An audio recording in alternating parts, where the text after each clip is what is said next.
Bismillahirrahmanirrahim. Par le nom d'Allah clément miséricordieux.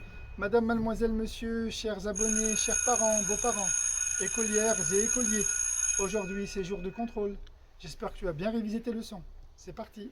Par le nom d'Allah clément miséricordieux, la coranothérapie te présente ta chaîne YouTube pour une école citoyenne associative, pédagogique et participative.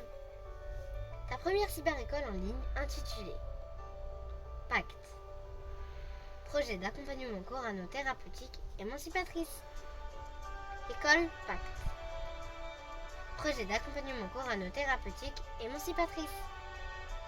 École familiale gratuite, publique et à ciel ouvert. Leçon numéro 11. Contrôle numéro 3 pour les élèves de CM1 à la CM2. Contrôle des connaissances pour valider tes acquis. Les questions auxquelles tu vas devoir répondre dans cette leçon sont adaptées à ton niveau. Il peut y avoir plusieurs réponses possibles et je te demande de trouver les réponses qui sont dans les leçons que tu as apprises dans les cours précédents. Si cela peut te rassurer, toutes les réponses se trouvent dans les leçons.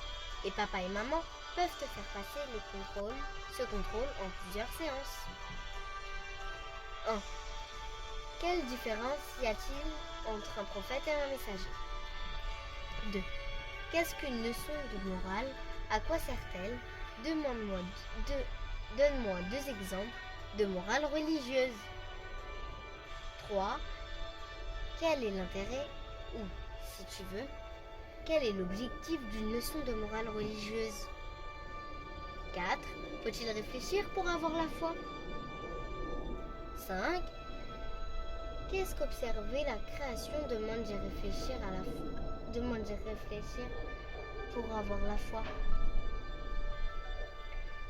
Est-ce qu'observer la création demande d'y réfléchir pour avoir la foi? 6. Est-ce que la loi d'Allah demande d'y réfléchir avant de l'appliquer? 7. Quels sont les articles de la foi et combien tu en comptes? 8. Explique-moi comment s'abandonner à Allah et donne-moi un exemple à titre de comparaison. 9. Qu'est-ce que la foi? Est-ce que la certitude qu'est-ce que la certitude et quelle différence il y a entre les deux? 10.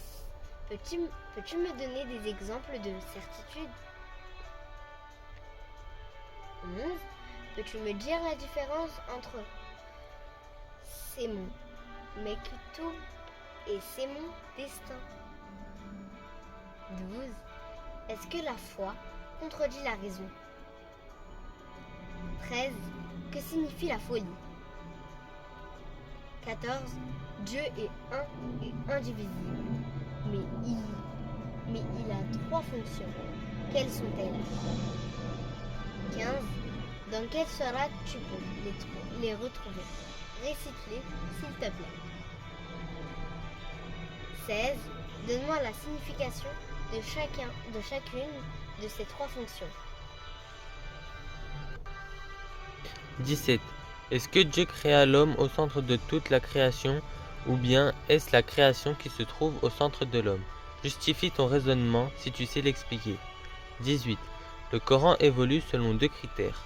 Allah te demande de les utiliser aussi pour comprendre ses paroles, sans quoi je ne peux pas prouver que la lecture du Coran est d'actualité.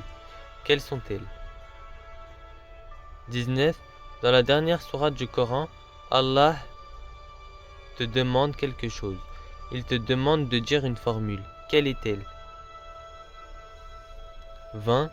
Combien de fois par jour crois-tu pouvoir demander à Dieu qu'il te demande selon cette sourate? Combien de fois par jour crois-tu pouvoir demander à Dieu qu'il te demande selon cette sourate? Merci pour le temps passé à ce contrôle. Tu trouveras les réponses dans tes leçons. C'est la condition pour valider tes acquis. En attendant la leçon numéro 12, abonne-toi, partage, diffuse, commente, mets un pouce bleu. À bientôt. Salam alaikum. Très bien mes enfants et mes élèves, je vous remercie pour votre participation et je vous souhaite un bon contrôle. Et n'oubliez pas de réviser systématiquement vos leçons. À très bientôt. Salam alaikum.